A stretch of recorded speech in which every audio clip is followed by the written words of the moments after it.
என்ன படுதுன்னா கொஞ்சம் கூட வயசு வித்தியாசம் பார்க்காம டீ கடைக்காரையெல்லாம் அடிச்சு தப்பான காரியம் தான். ஆனா இவங்க வம்பு தும்புக்கு போகாம சின்ன பண்ண இவங்களை அடிச்சிருப்பாரா? வாசம்டாயா, ஒரு தடவை தப்பு பண்ணா போனா போச்சுன்னு விட்டுடலாம். ஆவுன்னா சின்ன பண்ண பொசு பொசுக்குன்னு கை நீட்டாரு. அப்ப கேட்கறதுக்கு ஆளுங்கிற தைரியமா?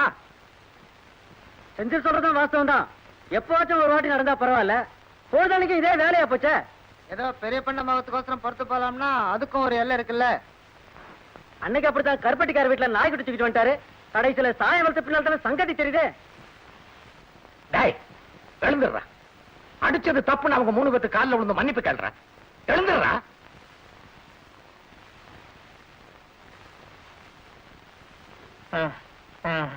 ஏண்டா இப்ப நீ எந்திரிக்க போறியா இல்லையா?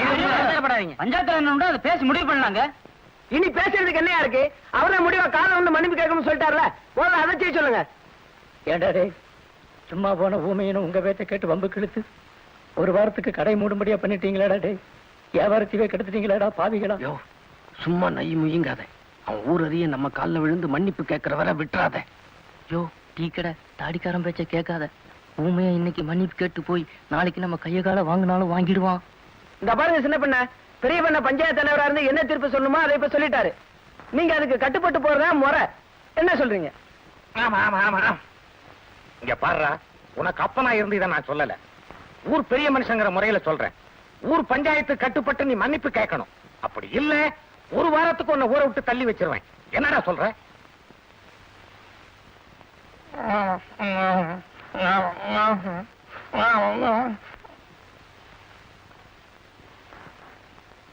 டேய், கோவில்ல இருக்கிற பாயின் தலைவாணி எடுத்துக்கொண்டு வந்து அவன் கையில கொடு. இன்னையில இருந்து 7 நாளைக்கு அவன் அந்த ஊருக்குள்ள நுழையக்கூடாது. நம்ம ஊர் ஜனங்க யாரும் அவங்கிட்ட எந்தவித போக்குவரத்தும் வச்சுக்கிட கூடாது. 7ஆம் நாள் சூரிய உதயத்துக்கு பிறகுதான் அவன் இந்த ஊருக்குள்ள நுழையணும். இப்பவே அவனை ஆத்துக்கு அக்கறையில கொண்டு விட்டுட்டு வந்துருங்க.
இந்த ஊர்ல எல்லாரும் மோசம் மாமா.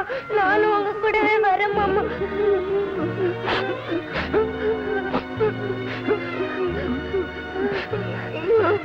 நானும் உங்க கூடவே வரேன் மாமா.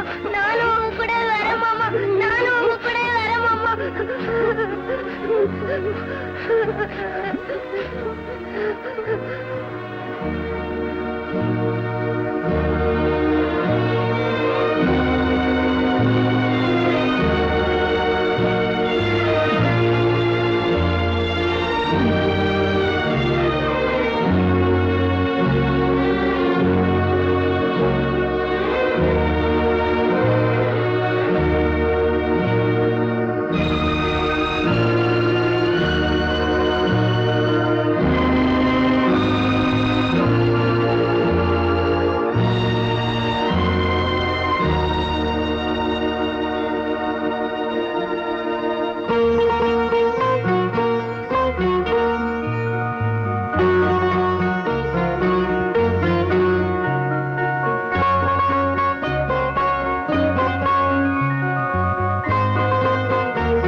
இந்த பாருங்கம்மா, உங்க வாழ்க்கையில ஒரு தப்பு நடந்து போனதுனால அதை நான் மனசுல வச்சுக்கிட்டு உங்க கல்யாணத்துக்கு தடை சொல்றதாக நினைக்க வேண்டாம்.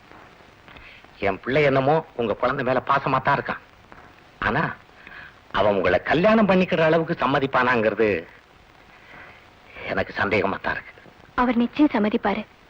ஏன்னா ஏற்கனவே ஒரு தடவை அவரே என்கிட்ட கேட்டாரு.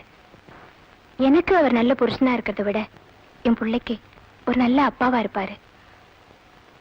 அந்த ஒரே காரணத்துக்காக தான் நான் மறுபடியும் கல்யாணம் பண்ணிக்கணுங்கிற முடிவுக்கு வந்தேன்.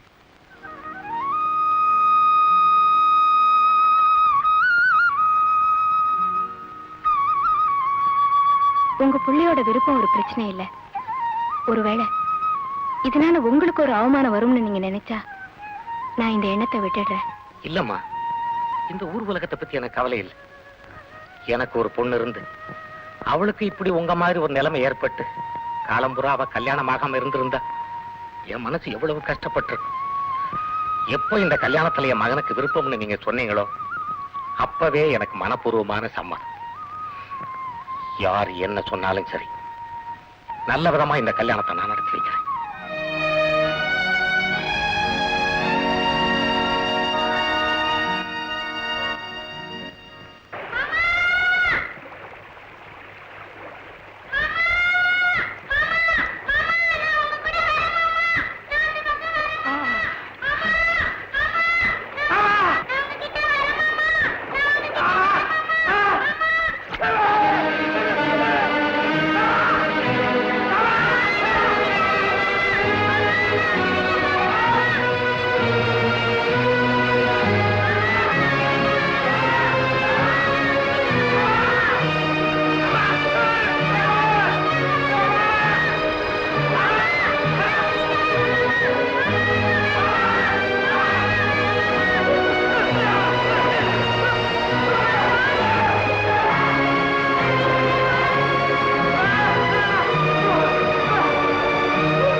Amin.